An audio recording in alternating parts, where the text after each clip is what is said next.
Richard Lopez and Tamara Cheville have been researching reliable historical information, compiling the most comprehensive 13-month calendar concepts based on previous cultures and their explanations. While even the basics, like September, October, November, and December, in all actuality, do not align as they should, as the 7th, 8th, 9th, and 10th months, more separation from our true reality. So we are offering a sensible alternative to get us all back in sync. In contrast with the Gregorian calendar's chaotic, illogical, and disruptive system that was time to rethink. The fixed stars in the firmament circle in unison as one in their tracks, so obvious with the time-lapse star trails that never show any parallax.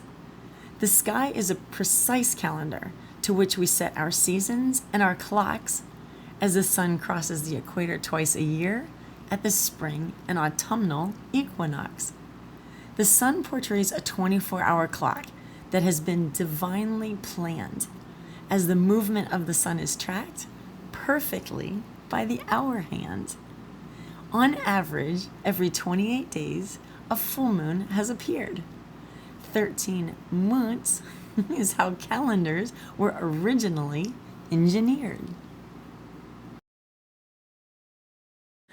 For understanding seasons for farming and harvesting, the calendar had to be precise, often using the 13 inner and 28 surrounding scales on a turtle shell as a calculating device. Even a woman's monthly cycle aligns with the moon's 28-day structure, the natural time tracker that was used by almost every previous culture. Populations like Egyptian, Persian, Hindu, Germanic, Norse, Babylonian, Polynesian, and Roman, even more, including Chinese, Thai, Maori, Nigerian, Native American, Incan, and Mayan. What did they know that we've been intentionally led astray from? Months of irregular days with no alignment, to which we gullibly succumb. Even dates on old coins and buildings, the ones look more like I's or J's, raising questions about the actual year we're in, creating a confusing haze. Intentionally. Knowing that there are 52 weeks in a year, then dividing that by 4 equals 13 months where the days of the week wouldn't shift around anymore. Now, the first of every month starts during some random part of the week. Anywhere between Monday through Sunday, there's no conformity to seek. A perennial calendar means the same date would fall on the same day every month and every year. For example, the first would always be on a Monday, and Friday the 13th would never reappear.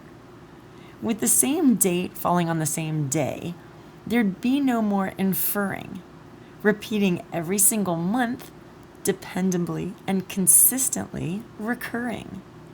This perpetual calendar is logical, organized, and makes much more sense than fluctuating, ever-changing days, months, holidays, and events. Yes, there is an extra 365th day that every population has had to address. Some called it feast, festival, creation, null, zero, or year day, never deterring from the calendar's success.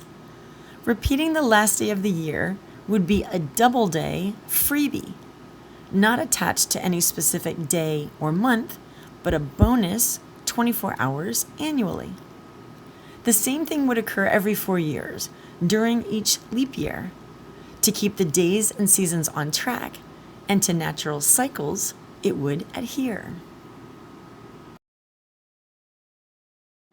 How can businesses make accurate statistical comparisons of profits and losses from one month to the next? unless they have the exact same number of business days and weekends that are reliably fixed. By paying the same amount in February rent and bills offers less value for only 28 instead of 30 or 31 days. We've had no choice but to consent to this criminal logic that we need to reappraise.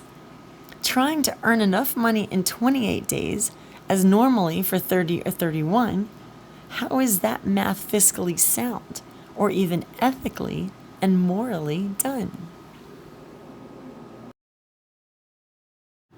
The 13-month calendar is not a new concept, as it was often used in the past, until Pope Gregory XIII in 1582 implemented the Gregorian calendar in contrast. After World War I, the League of Nations wanted a universal calendar to unite the world. In 1923, an inquiry committee was formed where the International Fixed Calendar, or the IFC, was unfurled.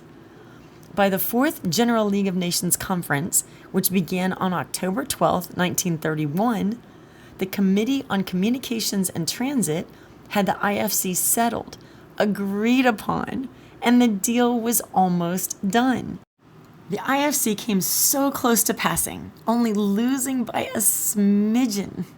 All of the countries were on board, until it came down to religion.